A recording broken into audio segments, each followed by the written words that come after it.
Browns 30-28 losers here at FirstEnergy Stadium. They dropped to 2-3 now after falling to Justin Herbert and the Los Angeles Chargers. And Mary Kay, I guess we got to start with this defense. They gave up over 200 rushing yards to a Chargers team that came into today having rushed for 258 yards the entire season in the first 4 games. But the Chargers were just gashing the Browns on the ground. Yeah, it was an absolute shocker that they could not stop the run for the second week in a row. And they knew that the Chargers were going to come in here and test them because they weren't able to shut it down last week, giving up 172 yards in the second half alone. Austin Eckler was amazing. He had the never say die attitude. He was second effort, breaking tackles, catching touchdown passes, and they had no answer for him. Yeah, Ashley, we came into this game talking about how the Browns would be able to run the ball on the Chargers, and they did, but the Chargers gave it right back, which is saying something for a team that really doesn't like to run the ball that much. Yeah, they scored their first 2 rushing touchdowns of the year last week against Houston, both fittingly Austin Eckler touchdowns there. But, I think we tried to get at this with players and coaches this week. Like, is there a chance that you maybe overcompensate and expect too much from their passing attack and ignore them on the ground, given how much of a threat Eckler is in both phases of the game offensively? And I don't know, it just seems like so much of what Mary Kay said, that they were just testing an area they saw that the Browns were really weak in against the Falcons. Now, Mary Kay on the other side, Kade York, 2 missed field goals, including the game winner after the Browns got a 4th down stop. Nobody really wavering on Kade York, but just a disappointing performance from the rookie today. Very disappointing, especially because we sit up here in the press box and we watch him in pregame warmups. We watched him at that closed end making kicks of, I think I saw one for 60 something, and he makes it look so easy and effortless, and he missed 2 today at crucial points in the game.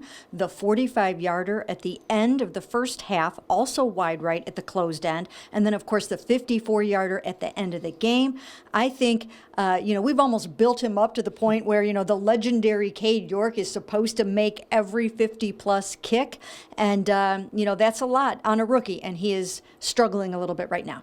And Ashley, when you look at it, obviously Kade York certainly deserves some of the blame for missing the kicks, but it does also kind of mask some of the other issues today. Exactly. I think Jacoby Brissett was the one who was asked if this team has lost any confidence in Kade York, and he didn't even really have to think about the question. The first part of his answer was hell no, like very emphatic answer.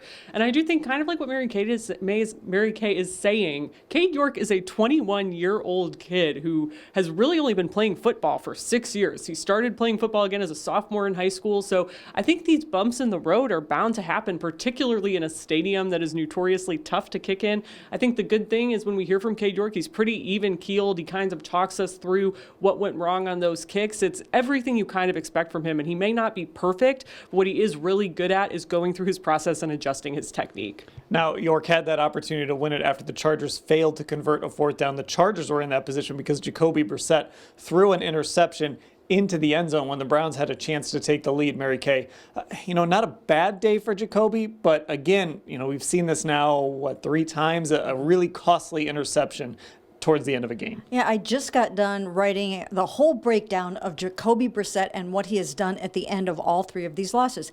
In all 3 of them, in the final 3 minutes of the game, he's thrown a late game pick with a chance to either tie or win late in the game with just a field goal. So, it just can't be. It can't happen. It happened against the Falcons in Atlanta last week. It happened here against the Jets. And, I think it is a little bit of a reminder that this is their backup quarterback. This wasn't Deshaun Watson going against Justin Herbert. This is Jacoby Brissett. It's not always going to be perfect. And the problem, Ashley, that you have around Brissett is everything kind of needs to work around him. And today the defense let him down. And really, there were some issues in the receiving game, too. There were, especially defensively. Again, like we've already touched on the run game. But I just think overall with Jacoby Brissett, the biggest asset about his play is that he's a game manager and he doesn't turn the ball over a lot. So to have 3, turnovers in these last 3 games, it's the exact thing you can't have from a quarterback like him who has limitations. And we got to talk one last thing here about Kevin Stefanski.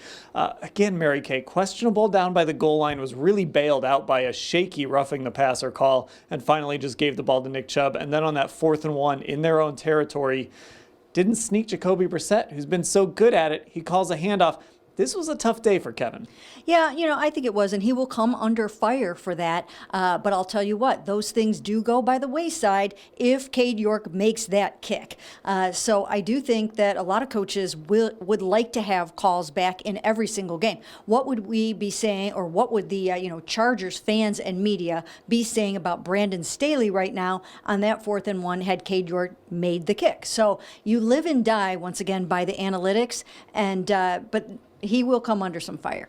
Yeah, Ashley, this is just sort of, Kevin has to continue to learn and hopefully grow from a game like this. Yeah, but the 4th and 1 call in my mind is the one that, like Mary Kay's saying, because they lost, I'm going to remember that, because we spent all week talking about how Jacoby Brissett running that quarterback sneak is basically an automatic first down. So there are still these head scratcher plays where it feels like maybe at times the Browns aren't using their best assets in the ways to make them successful on the field.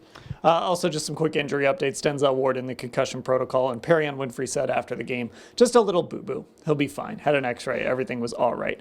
Browns 30-28 losers. Like I said at the top, they are now 2-3 on the season. We'll have full coverage of everything that happened here at FirstEnergy Stadium at cleveland.com/Browns.